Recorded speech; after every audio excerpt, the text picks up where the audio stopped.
அஸ்ஸலாமு அலைக்கும். Monday morning நேற்று டிமார்ட்ல வாங்கின திங்ஸ் எதுவுமே எடுத்து வைக்கல. மார்னிங் தான் எல்லாத்தையுமே எடுத்து ரீஃபில் பண்ணி வச்சுட்டு இருந்தேன். டிமார்ட்ல மெயினாக நட்ஸ் அண்ட் ட்ரை ஃப்ரூட்ஸ் வாங்குவேன் அண்ட் லிக்விட் ஐட்டம்ஸ் வாங்குவேன். நிறைய ஆஃபர்ஸ் போட்டிருப்பாங்க. மார்னிங் எந்திரிச்சதே பார்த்தீங்கன்னா ஒரு 8:30 கிட்ட ஆயிடுச்சு. கடகடன்னு எல்லாத்தையுமே அதாவது பிளேஸ்ல ரீஃபில் பண்ணி வச்சுட்டு மார்னிங் பிரேக்ஃபாஸ்ட் என்ன சமைக்கிறதுனே தெரியல.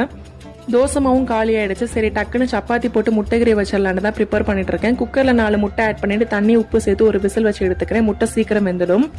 கடாயில் கொஞ்சமாக எண்ணெய் ஆட் பண்ணிவிட்டு 3 மீடியம் சைஸ் ஆனியன் ஸ்லைஸாக கட் பண்ணி வச்சிருக்கேன். அதையும் உள்ளே சேர்த்துட்டு தேவையான உப்பு ஆட் பண்ணி நல்லா வதக்கிக்கிறேன். 2 தக்காளி, ஒரு பச்சை மிளகாய், கருவேப்பிலை சேர்த்து அதையும் சேர்த்து நல்லா மிக்ஸ் பண்ணிக்கோங்க. தக்காளி வேகிறதுக்காண்டி கொஞ்சமாக தண்ணி ஆட் பண்ணிக்கிறேன். தக்காளி வெந்ததும் மிளகாய்த்தூள், மஞ்சத்தூள், கரம் மசாலா ஆட் பண்ணி நல்லா இதை மிக்ஸ் பண்ணிக்கிறேன். எண்ணெய் நல்லா பிரிஞ்சு வந்ததும் கட் பண்ணி வச்சிருக்க முட்டை ஆட் பண்ணி 5 மினிட்ஸ்க்கு அப்புறம் ஸ்டவ் ஆஃப் பண்ணிங்கன்னா சூப்பரான முட்டை தொக்கு ரெடி ஆகிடும். நம்ம என்னைக்கு கடகடன் செய்கிறோமோ அன்றைக்கி தான் ஃபுட் அன்எக்ஸ்பெக்டடாக சூப்பராக அமையும். அதே மாதிரி தான் முட்டை தொக்கும் ரொம்பவே சூப்பராக வந்துருந்துச்சு. சப்பாத்தியோட வச்சு சாப்பிட்றதுக்கு ரொம்ப சூப்பராக இருந்துச்சு. நாளைக்கு விளாக்ல பார்க்கலாம். பாய்.